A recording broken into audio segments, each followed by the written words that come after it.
Just what is a rain screen?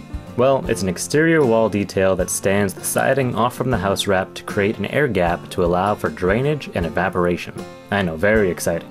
It's vented at the top and the bottom of the siding. Technically, the siding is the rain screen, but the term rain screen implies a system of building. It's actually part of the building code on the west coast of Canada because of how wet it is here. Any measure that can be taken against moisture, rot, and mold is recommended.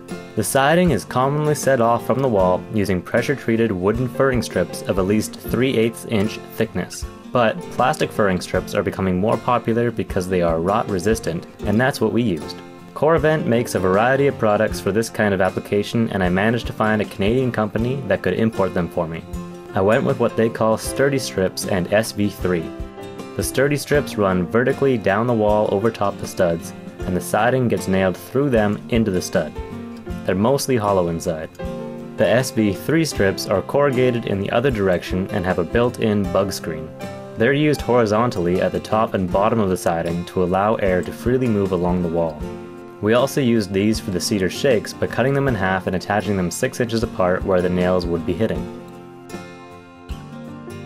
We started by installing the top row of the SV3 around the house. This needed to be done before the fascia was permanently attached, which held up progress as we were late to order the rain screen.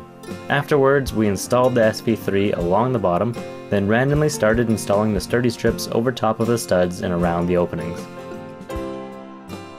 I went back and forth a lot about whether or not it should be installed behind the trim. I couldn't find a definitive answer and saw installations being done both ways without explanation, so I chalked it up to personal preference. Since the trim we decided to go with was only 1 inch thick and the siding was about 3/4 inch thick, I determined that the rain screen strips would have to go behind the trim in order for everything to work.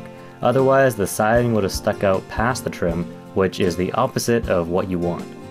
For around the windows and the door, SV3 was used at the top and bottom. It was actually pretty annoying to have the strips under the trim. We used screws to attach the trim, and if everything wasn't sitting just right and being screwed in perfectly, the trim piece would slightly crush one side of the rain screen strip, causing the trim to attach lopsided. We solved this by cutting off little pieces of sturdy strip and sticking them under the trim on the side where it was crushing. It seemed to work, but for the most part we were just getting fed up and abandoning perfection. Something we overlooked while attaching the strips was that we'd need to double them up around all of the trim. One strip for the trim to sit on and another strip for the siding to sit on. Luckily we had plenty of sturdy strips and didn't run out.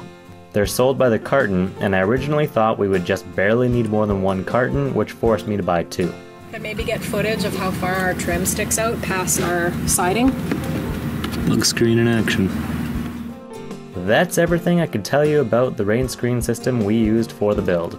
The Coravent stuff isn't cheap, but knowing that it can't rot is worth the price.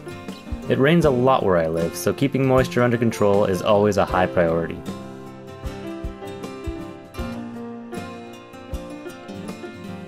Thanks for watching. Like, comment, and share the video if you'd like to help out the channel, and click on the little bell to get email notifications for future videos. If you want to follow the daily progress of the build, you can find links in the description for the Rookie Roost social media accounts.